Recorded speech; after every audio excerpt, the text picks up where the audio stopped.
जब हम तंत्र की बात करते हैं तब ऐसा भी एक कहीं उल्लेख आता है कि रावण और भगवान दत्तात्रेय वो भी तांत्रिक थे, क्या सच है?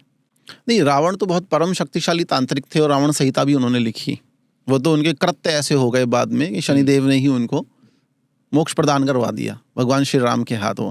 लेकिन यहाँ भगवान दत्तात्रेय के बारे में जानना आपको जरूरी है। वो त्रिगुणात्मक शक्ति थे, ब्रह्मा विष्णु और भगवान शंकर का रूप। आप फिर दोबारा एक कथा आ जाती है, आप बोलेंगे तो मैं सुना दूंगा आपको। सुना दो। हम तो मना कहीं करते नहीं।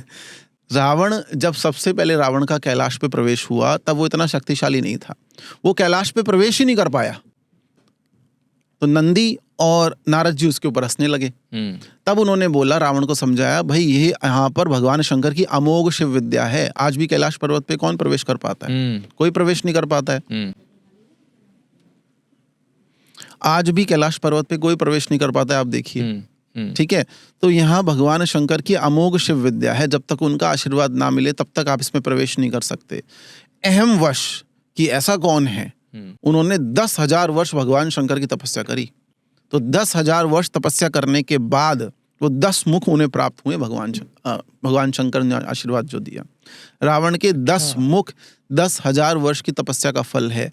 तो आप और हम भाग्यशाली, हम कलयुग में कि एक माला में माई प्रसन्न हो जाती, 16 माला में भगवती प्रसन्न हो जाती। कलयुग इतना बुरा भी नहीं है। ठीक है, तो कहने का तात्पर्य, रावण को विद्या प्राप्त हुई लेकिन वो इंद्र को पता लग गया। जैसे कोई साधना तपस्या मिलती है, इंद्र को इंद्रासन का भय हो जाता है कि कोई छीन न ले। फिर उन्होंने भगवान शंकर की तपस्या करी देवगुरु बृहस्पति के कहने पर।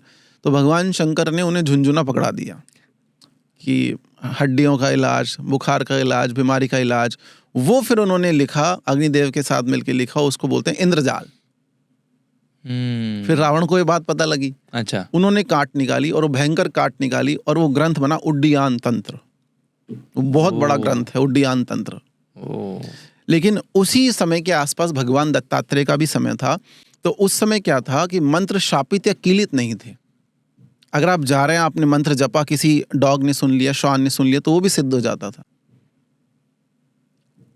ठीक है, इस तरह से था।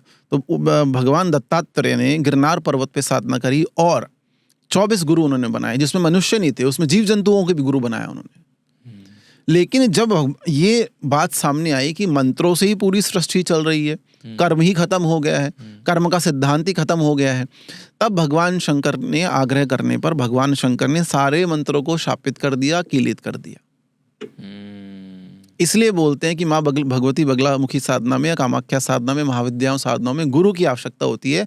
गुरु मंत्र को क्या करते हैं, कीलित जो शाप है उसको हटा के उसको विमलीकरण करते हैं, शाप विमोचन करते हैं। और जब ये बोला गया भगवान शंकर से कि आपने शापित तो कर दिया है मंत्रों को, लेकिन जो भक्त आप तक पहुंचना चाहें, जो आपकी सेवा पूजा उपासना करना चाहें, फिर क्या होगा? तो वो सारा साइंस उन्होंने लिखा कोल कल्प तरु ग्रंथ में। अच्छा, तो ये पूरा सिद्धांत है, इसको पढ़ना पड़ेगा। मैं एक लाइन दोबारा बोल रहा हूँ आपके दर्शकों के लिए। That is very easy to say कि भूत प्रेत ब्रह्म राक्षस पिशाच डाकनी शाकनी। अपनी सनातन धर्म की पुस्तकें तो पढ़ लो पहले।